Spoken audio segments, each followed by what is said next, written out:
Hello students, welcome again our free tutorial YouTube channel. This is Nisha Pawar. We are studying here about company accounts. And in our last video we discussed about forfeiture of share and reissue of shares. So अभी तक हमने issue at par पे अगर आप forfeit कर रहे हो and issue at premium पे फॉरफिट कर रहे हो, ओवर सब्सक्रिप्शन है और देन इशू एट पार पे फॉरफिट कर रहे हो, तो इन 3 टॉपिक के बारे में हम डिस्कस कर चुके हैं। उन सभी वीडियोस का लिंक आपको नीचे डिस्क्रिप्शन बॉक्स में मिल जाएगा। आज हम की वीडियो में हम over subscription with issue at premium कि आपका ओवर सब्सक्रिप्शन भी हो जाए और इशू एट प्रीमियम भी हो, तो वहाँ पे अगर आप फॉरफिट करोगे तो हमें उसको कैसे ट्रीट करना है, हम उसके बारे में स्टडी करेंगे। तो उसी से रिलेटेड आपका ये एग्जाम्पल है।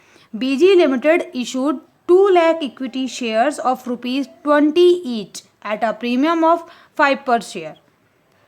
The shares were allotted in the proportion of 5:4 of shares applied and allotted to all the applicants। देखो 2 लाख इक्विटी शेयर आपने इशू किए हैं, आप वो 20 रुपीज़ का एक आपका शेयर है, 5 रुपीज़ का यहाँ पे प्रीमियम है, यानी कि टोटल जो आपका शेयर अमाउंट हो गया वो हो गया 25 रुपीज़ का। और आपने क्या किया कि आपको ओवर सब्सक्रिप्शन जब हुआ तो आपने 5:4 में अपने शेयर अलॉट किए, मतलब जिन लोगों ने 5 शेयर्स के लिए अप्लाई किया आपने उनको 4 शेयर अलॉट किए। ठीक है। Deepak who had applied for 900 share, Deepak एक आपका सब शेयर होल्डर है जिसने कि 900 शेयर्स के लिए अप्लाई किया, वो आपकी अलॉटमेंट मनी नहीं दे पाया। और अलॉटमेंट मनी कितने की थी? 7 rupees per share including premium. अब इसी में आपका प्रीमियम इंक्लूड है, मतलब 2 रुपीज़ की जो है वो आपकी शेयर कैपिटल हो गई और 5 रुपीज़ का यहाँ पे प्रीमियम हो गया। And on his failure to pay first and final call of 2 rupees per share, और साथ ही वो फर्स्ट एंड फाइनल कॉल भी नहीं दे पाया, हिज शेयर्स वर फॉरफिटेड, उसके शेयर्स को फॉरफिट कर लिया।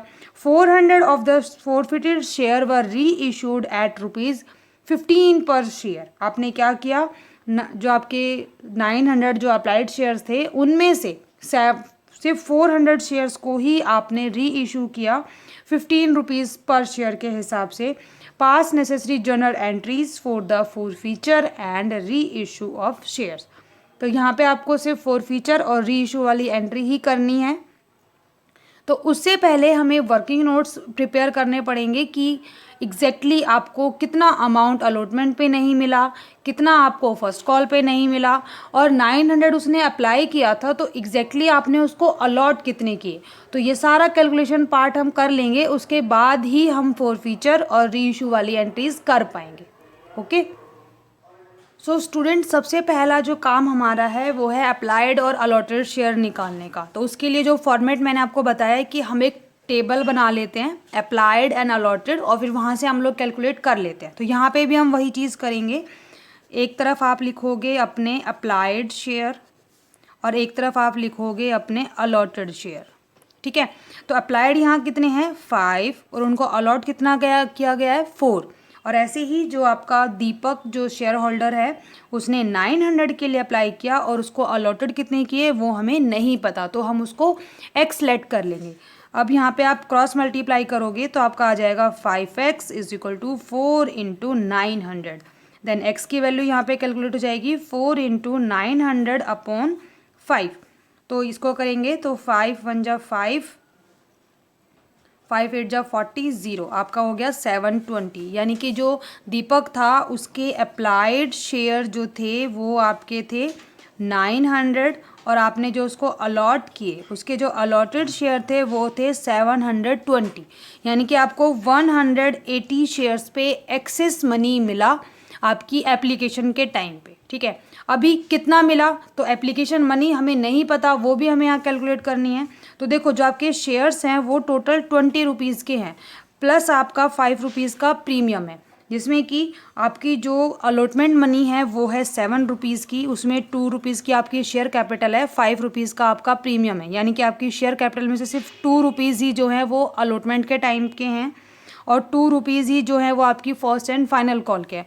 तो आपकी एप्लीकेशन मनी कितने की हो जाएगी, 20 माइनस 4 इज इक्वल टू 16। तो 16 की यहाँ पे आपको एप्लीकेशन मनी रिसीव हुई है। तो यहाँ पे आपको 180 शेयर्स पे 16 रुपीज़ के हिसाब से जो है आपको एक्सेस मनी मिला है। कितना मिला है, 2880, ठीक है। और जब ये एप्लीकेशन पे मिला होगा तो आपने क्या कर दिया, इसको अलॉटमेंट पे एडजस्ट कर दिया।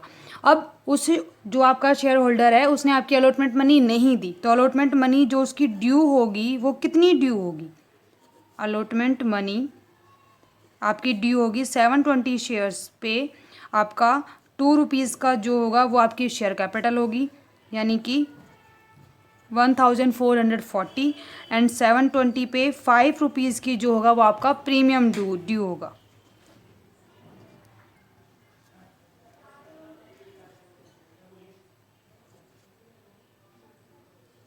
3600 रुपीज़, ठीक है। यानी कि टोटल जो आपकी अलॉटमेंट मनी ड्यू हुई वो होगी आपकी 5040 रुपीज़ की। अभी देखो, जब आपका प्रीमियम पे आप जब फोरफीट करते हो और जब ओवर सब्सक्रिप्शन का केस हो, तो आपको एक चीज़ वहाँ पे ध्यान रखनी है कि जो आपको एडजस्ट मनी मिलेगी ना, जो आपको ये जो मनी मिली है जो आपने अलॉटमेंट पे एडजस्ट किया है, तो आप पहले कोशिश ये करोगे कि आपका जो शेयर कैपिटल अमाउंट है वो आपका पूरा मिल जाना चाहिए। उसके बाद आपको प्रीमियम चेक करना है कि प्रीमियम कितना मिल पा रहा है, मिल पाया है कि नहीं। सबसे पहले आप अपना शेयर कैपिटल अमाउंट देखोगे।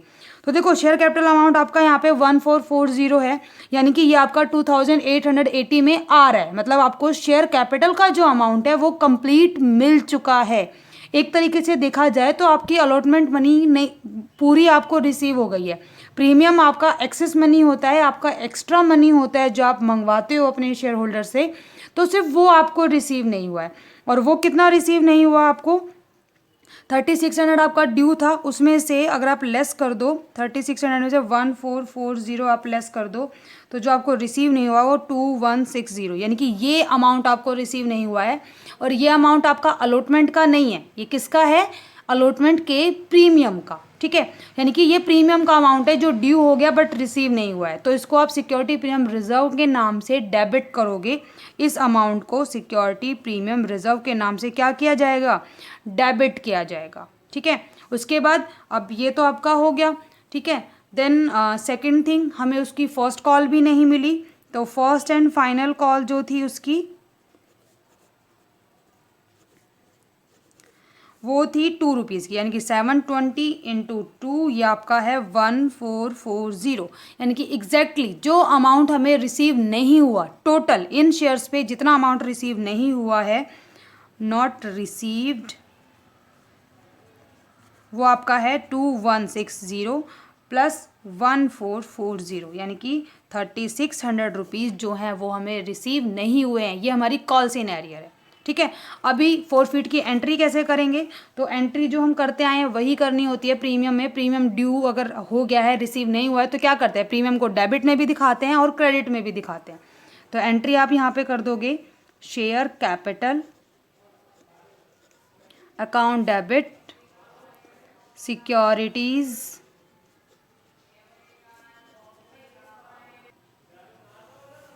प्रीमियम रिजर्व अकाउंट डेबिट, ठीक है। 2 जो नहीं मिला, कॉल्स इन एरियर, या फिर आप इसको अलग अलग मेंशन कर सकते हो, share allotment and share first and final call, ठीक है। और जो रिसीव हो गया है वो सारा का सारा आपका चला जाएगा शेयर फोरफीचर में, फोरफीचर अकाउंट। तो देखो, शेयर कैपिटल आपकी कितने की है, आपके 720 शेयर्स हैं, तो 720 इंटू 20 रुपीज़ का आपका एक शेयर है, तो आपकी 14400 की आपकी हो गई शेयर कैपिटल। और प्रीमियम हमें कितना रिसीव नहीं हुआ, ये मैंने आपको अभी बताया, 2160 का हमें प्रीमियम रिसीव नहीं हुआ है, और यही हमें अलॉटमेंट पे रिसीव नहीं हुआ है। तो यही सेम अमाउंट आपको अलॉटमेंट पे दिखानी है, और साथ में आपको कॉल नहीं मिली, तो 2160 की आपकी कॉल है, अलॉटमेंट है 1440 की आपकी कॉल है, दोनों नहीं मिले, तो टोटल हमें 3600 रुपीज़ नहीं मिले। अब शेयर फोरफीचर का अमाउंट कैसे कैलकुलेट करेंगे, तो देखो, एक तरीका तो ये होता है कि आप डेबिट का टोटल कर लो, क्रेडिट में से माइनस करो, जो बैलेंसिंग फिगर आपकी बचेगी वो आपकी शेयर फोरफीचर में आ जाएगी, ठीक है। तो यहाँ पे बैलेंसिंग फिगर आपका 12,960 बचा। एक तो ये तरीका है।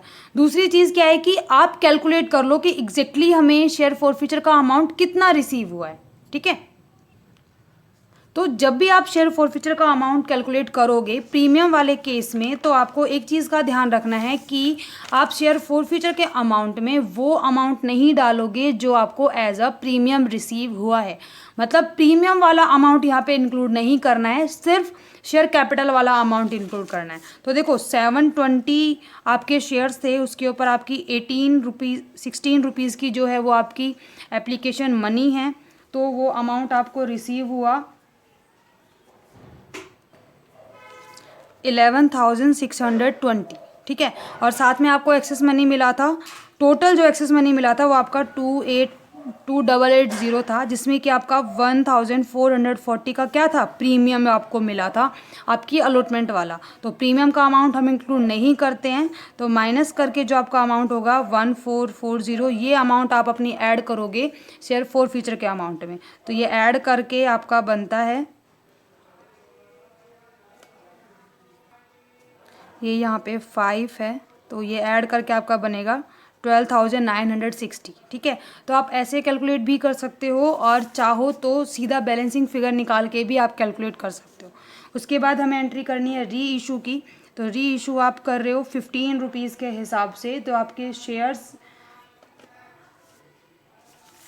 आपके 400 शेयर्स को आप री इशू कर रहे हो, ठीक है। आपका 20 रुपीज़ का था, लेकिन आपने सिर्फ 15 रुपीज़ पर ही उसको री इशू करते हो। 5 रुपीज़ का आपका क्या हो जाएगा, डिस्काउंट हो जाएगा यहाँ पे, ठीक है। तो एंट्री हम कर देंगे bank account debit share forfeiture account debit to share capital.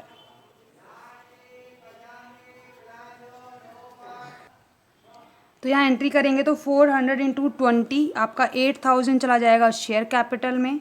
400 into 5 rupees का आपने दिया डिस्काउंट, यानी कि 2,000 रुपीज़ आपके चले जाएंगे शेयर फॉरफीचर में। और 400 इंटू 15 6,000 रुपीज़ का आपको अमाउंट रिसीव हो जाएगा, ठीक है। अभी हमें कैपिटल रिजर्व में अमाउंट ट्रांसफ़र करना होता है, उसके लिए एंट्री आपकी होती है शेयर कैपिटल, शेयर फॉरफीचर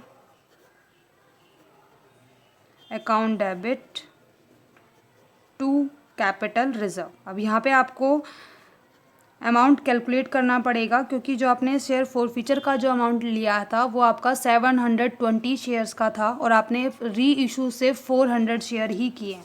तो इसको भी हम कैलकुलेट करेंगे। आपका 12,960 जो था वो 720 शेयर्स का था, आपको चाहिए सिर्फ 400 शेयर्स का। तो ये कैलकुलेट करके आपका आ जाएगा 7,200 रुपीज़, ठीक है। यानी कि आपका फॉरफीचर में सिर्फ 7,200 रुपीज़ ही है, और आपने जो डिस्काउंट दिया है वो दिया है 2,000 रुपीज़ का, यानी कि आपका जो बैलेंसिंग अमाउंट बचा 5,200 वो आप ट्रांसफ़र कर दोगे अपने कैपिटल रिजर्व में। और इसमें से 7,200 लेस करके जो अमाउंट आपका बचेगा वो आपका जाएगा बैलेंस शीट में शेयर कैपिटल में ऐड फॉरफीचर्स शेयर के नाम से, ठीक है। तो जो बैलेंसिंग अमाउंट, जिन शेयर्स को आपने रीइशू नहीं किया, जो आपके बच गए 720 में से 400 रीइशू करने के बाद आपके 320 शेयर्स जो बच गए, उनका फॉरफीचर अमाउंट हम लोग दिखाते हैं बैलेंस शीट में शेयर कैपिटल में ऐड शेयर फॉरफीचर अकाउंट के नाम से, ठीक है। So student, today we have completed our first chapter of company account, that is issue of share. I hope you all understand this very well, and if you have any doubt in entire chapter, so you can ask by commenting in our comment section. And in our next video we started our next chapter, that is issue of debenture.